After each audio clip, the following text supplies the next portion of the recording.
Maigrir sans frustration, mes conseils très efficaces. Hello, je suis ravi de vous accueillir au travers de cette nouvelle vidéo. Si tu es nouvelle sur ma chaîne, je te souhaite la bienvenue. Tu vas découvrir du contenu sur la perte de poids, les compulsions alimentaires, la gestion des émotions face à la nourriture, bref, tout un tas de contenus, de conseils et d'astuces que tu ne voudrais certainement pas louper. Donc, je t'invite à t'abonner si ce n'est pas encore fait et activer la cloche pour ne rien rater.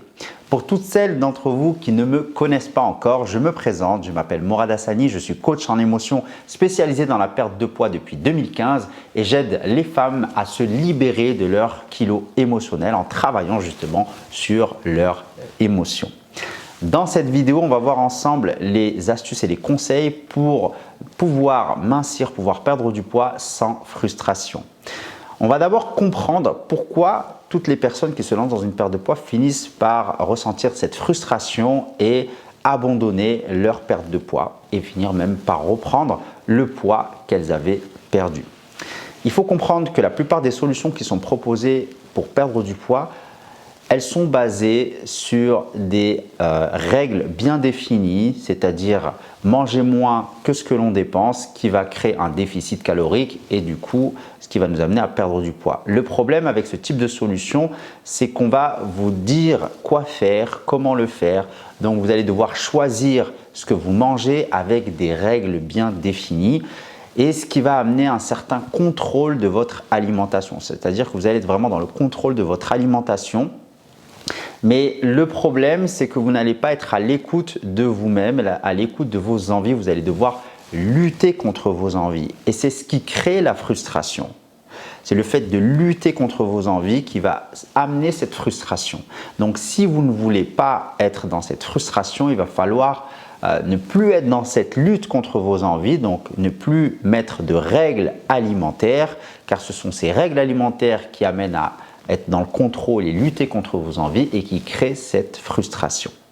Donc, juste avant de vous partager les conseils, vraiment des conseils très pratiques et pour moi qui sont très pertinents si vous voulez vraiment perdre du poids sans frustration, je vous ai préparé un petit cadeau dans la description. Donc, il y a le lien pour récupérer votre cadeau. C'est une vidéo inédite où je vous partage plein de pépites et de conseils pertinents pour vous aider à perdre du poids sans faire de régime et en travaillant sur vos émotions pour vous libérer complètement de cette obsession face à la nourriture et perdre du poids durablement.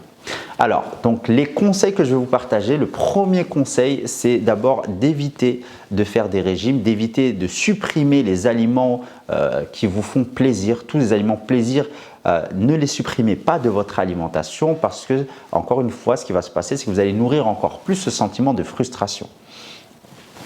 Alors, vous allez me dire, oui, mais Morad, moi, si je supprime les aliments plaisir de mon alimentation, si je ne supprime pas, pardon, les aliments de mon alimentation, je vais être tenté par ces aliments-là et du coup, je vais les manger et je vais finir par grossir. D'un côté, je comprends, mais d'un côté, il faut comprendre que si vous êtes tenté par ces aliments-là, c'est parce qu'il y a un problème à régler qui n'est pas l'aliment en soi, c'est-à-dire le fait de supprimer l'aliment ne va pas régler le problème. Il va falloir être à l'écoute de vos envies. Donc, on en vient au deuxième conseil, c'est d'être à l'écoute de vos envies et de faire la différence entre une faim réelle et une faim émotionnelle. Parce que ce sont vos envies émotionnelles, c'est-à-dire cette faim émotionnelle qui va vous pousser à manger ce type d'aliments très sucrés, très salés ou très gras. Donc, ce n'est pas un problème d'alimentation, c'est un problème d'émotion. La plupart des gens que j'ai pu accompagner, la plupart des gens avec qui je suis rentré en contact, qui avaient essayé plein de solutions pour perdre du poids et qui se sentaient frustrés et finissaient toujours par craquer, ce n'était pas un problème d'aliments. C'est qu'il y avait un mauvais rapport avec l'alimentation, on diabolisait certains aliments de peur de craquer.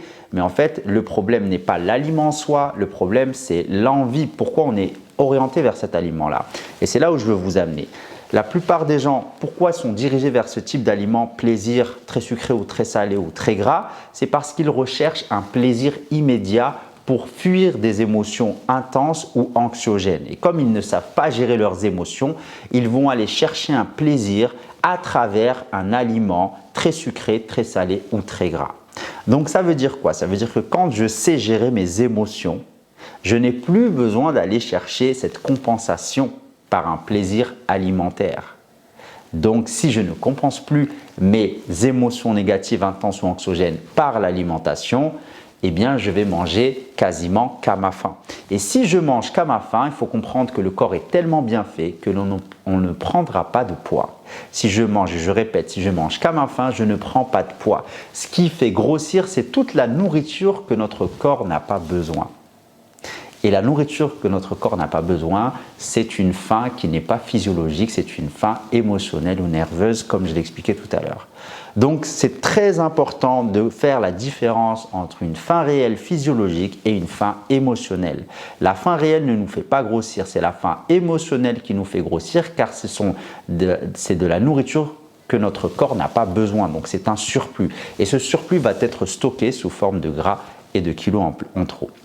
Donc, quand j'ai réussi à faire la paix avec moi-même, quand j'ai réussi à comprendre mes envies, ma faim réelle, ma faim émotionnelle et savoir gérer mes émotions face à la nourriture, eh bien, plus de compensation. Je vais peut-être manger de temps en temps des aliments plaisir, mais non pas pour fuir mes émotions ou pour les compenser, mais tout simplement parce que j'en ai envie. Donc, ce qui va se passer, c'est que je n'aurai pas besoin de finir le paquet de gâteaux ou finir la tablette de chocolat parce qu'il n'y a pas de compensation. Elle est là vraiment la différence et elle est là la clé qui va vraiment changer toute la donne dans votre démarche de perte de poids. C'est que jusqu'à maintenant, vous avez certainement utilisé des solutions pour contrôler votre alimentation, comme je le disais au début, mais vous n'avez jamais pris le temps d'écouter vos envies et faire un travail sur vous-même. Donc, elle est là, la distinction entre une personne qui va perdre du poids, qui va le reprendre et qui va se sentir frustrée et une personne qui va se libérer complètement de ses addictions, de ses envies émotionnelles et qui va se débarrasser de ses kilos une bonne fois pour toutes. Donc, dites-moi dans les commentaires si ça vous parle ce que je vous dis. Mettez-moi un petit like si vous avez apprécié la vidéo. Maintenant, le troisième conseil, ça va être de ne pas tomber encore une fois dans le cycle infernal de la punition-récompense. Ça veut dire quoi? Ça veut dire je me fais plaisir ou j'ai craqué, j'ai pas réussi à gérer mon émotion, j'ai craqué. Derrière, je vais me punir en me restreignant sur mon alimentation ou en compensant avec beaucoup d'activité physique. Là, on tombe dans le cycle de la punition-récompense que j'appelle la punition-récompense. Je me suis fait plaisir, je me punis derrière. Ensuite, une fois que je me suis puni, je me récompense parce que j'estime que je me suis assez puni et ça ne finit jamais. Donc, on rentre dans un cycle infernal, punition-récompense et derrière, on finit par prendre du poids et se sentir encore de plus en plus coupable et on s'en sort jamais.